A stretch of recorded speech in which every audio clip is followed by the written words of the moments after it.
right, first I want to welcome everybody back. We're back better than ever, ready to hit the new Zman. And the truth of the matter is, as much as we say around here that we think as the year goes on that time flies, as far as I'm concerned, I'm hardly able to believe that it's Elul. It's Chodesh Elul, and it's just a couple of weeks, from tonight it'll already be Rosh Hashanah. It's unbelievable, right? We ask, where did the time go? Where did this entire year go? It seems like just yesterday we were here, Rosh Hashanah, we're making our Kabbalahs for this year, how much we're going to change, how much we're going to do, and before you turn around, it's Elul. It's almost Rosh Hashanah again.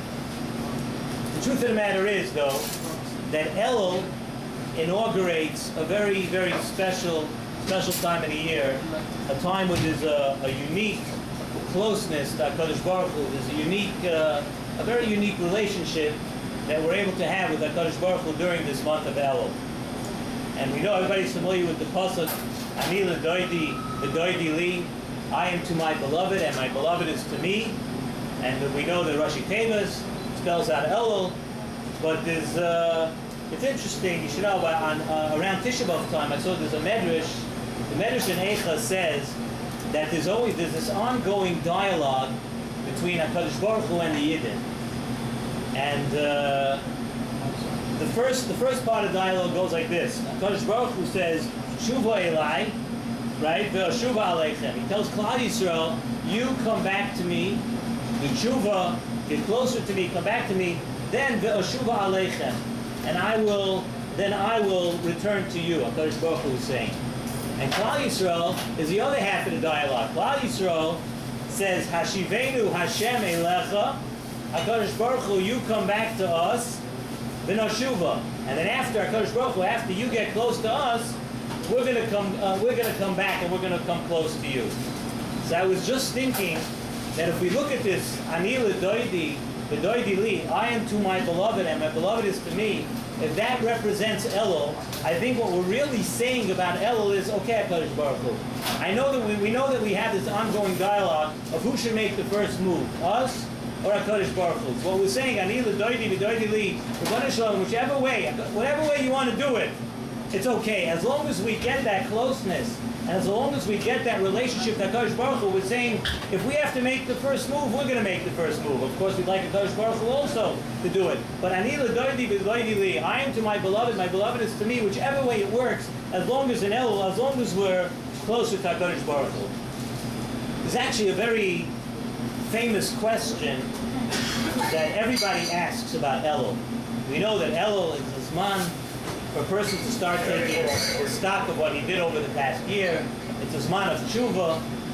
So the question that everybody asks about Elul is, if we change something in Elul, we're now at the end of the year, what are we showing at HaKadosh Baruch Hu? Are we actually, are we actually fooling HaKadosh Baruch Hu? Doesn't the whole thing look like a bluff? It's Elul, all of a sudden we're changing. HaKadosh Baruch Hu knows exactly what we did the entire year.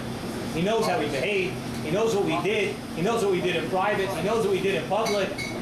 So what exactly Elul, how by doing things differently in Elul are we showing HaKadosh Baruch Hu that we're different? How is it? The whole thing seems to be a bit of a, for lack of a better word, it seems to be a bit of a game. So I heard something very beautiful last week that I want to repeat over here. There was, let's say a little bit of a story. There was a king who sent out letters that he wanted to go out to his kingdom, and he wanted to come see how the people of the kingdom were living. He wanted to come see their homes, come see how they live, and he'd be taking a tour, and he'd be visiting different parts of his kingdom. So there's a couple in their house. A husband comes home from the market and he picks up the pashkavillas, he brings it home, and he says, they start reading this, and the wife reads the letter, and she says, Oy, what's going to be? What if the king comes into our house? We have to renovate the house. Let's renovate the whole thing. So So the husband, it goes back and forth. Should we renovate the house? Should we not renovate the house? And finally the husband says, you know what? I think we should fix up the house. So the wife says, one second. I've been asking you for years to buy me new furniture, to fix up the house, and you always said, listen, we don't have the money, this is what we are, and this is the way we have to live. So I'm telling you the same thing right now. That what's the difference? The king's going to come here. Just tell him we don't have the money, and this is the way we live. Let the king see how we really live. So the husband says no. He says, I want to tell you something. If we buy new furniture for the house, it's going to be very appropriate now. Even though it's not really the way we live. He says, because you're making a big mistake. He says, you think, he tells the wife, you think that the king is coming to see how everybody lives. He just wants to take a survey and see how everybody lives. He says, it's not what the king wants. He says, what the king is looking to see now is the king wants to see how we live when we know that the king is coming. So it's not a bluff. It's not something, it's not anything. He said, the king just wants to see how we react when we know that the king is coming and we know that he's here.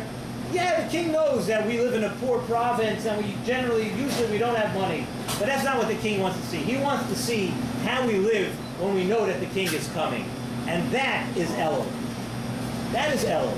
Hashem knows how we live the whole year. He knows that we try, and sometimes we may not try and hard enough, but Rebbeinu Shalom knows, he knows everything that goes on in our lives. But still, when it comes to Elul, we're supposed to make changes. And we have to make changes. Because Hashem wants to see how we live when we know that now, when we're close to Rosh Hashanah and the king is coming, Hashem wants to see how we live when the king is coming. And we're not fooling anybody. And it's not a bluff. It's a real thing. And that's exactly what HaKadosh Baruch Hu wants to say. And that's Chodesh Elul. Now HaKadosh Baruch Hu is close to us, and it's the right thing to do to try to change a little bit.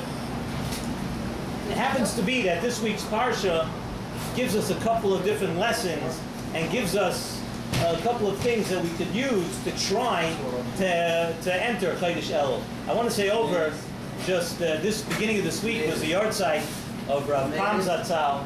Rav Pam says a beautiful, beautiful thing from the beginning of this week's Parsha. The beginning of the Parsha talks about Shoftim v'Shoitrim, talks about judges. So Rav Pam says a very interesting thing. It always comes out this week, I mean basically almost all the time, Parshas Shoftim is the first week of Elul. Comes out the first week of Elul, and of course we know by Yidden nothing is a coincidence. And the beginning of the Parsha talks about the judges. Rav Pam says that many of us who grow up in a yeshiva or in a sviva of yeshiva, and we're going to hear the entire menu behind me on the shiur now, but it's okay. It's also a plug for a Southside sandwich shop.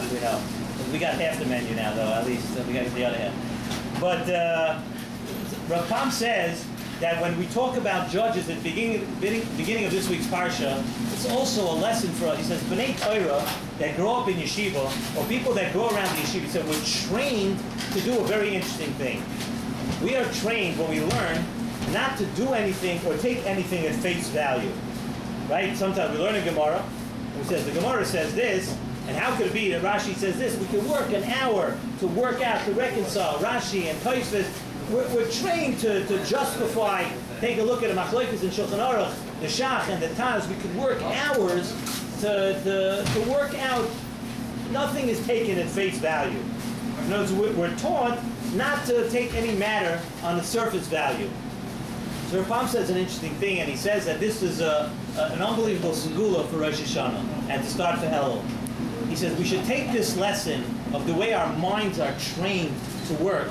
We should take this lesson and bring it over to Bein Adam L'Chaveroi. Many times we'll see something that on the surface looks like something that somebody's doing and somebody did, and right away we want to judge somebody. Zok Rav Pam, use all your training that you got in yeshiva, all your training of learning, of not taking things at face value, of always going further in. Maybe we could find the teretz for this, maybe we could find. Use that also. Be a judge that always tries to judge someone favorably. Use that in our lives. Use that for things that are Bein Adam L'Chaveroi.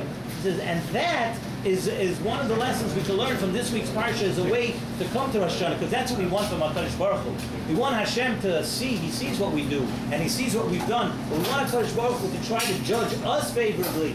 Zokra Pam, that Elul is what, and Elul, when we seek to be close to Hashem, and we want Hashem to judge us in that way, that we should take the lesson of this week's parsha of judging, and we should understand that if we judge others favorably, and if we don't take everything at face value. Not everything that you think you see everything. You read the newspaper, you hear all crazy stuff. Not everything. Deep down so on the top foot. Look, let's go a little deeper. Let's use all the lessons that were taught in yeshiva. Let's use it to Bein Adam Lachaveri also. And Eret Hashem, we should tackle all B'Zoicha to use the Elul outright and go through the Elul. And we should all have a Ksiv V'Chsim and Toivu. We could already say only a few weeks left. And the Mitzvah will continue next week with more about Rosh Hashanah.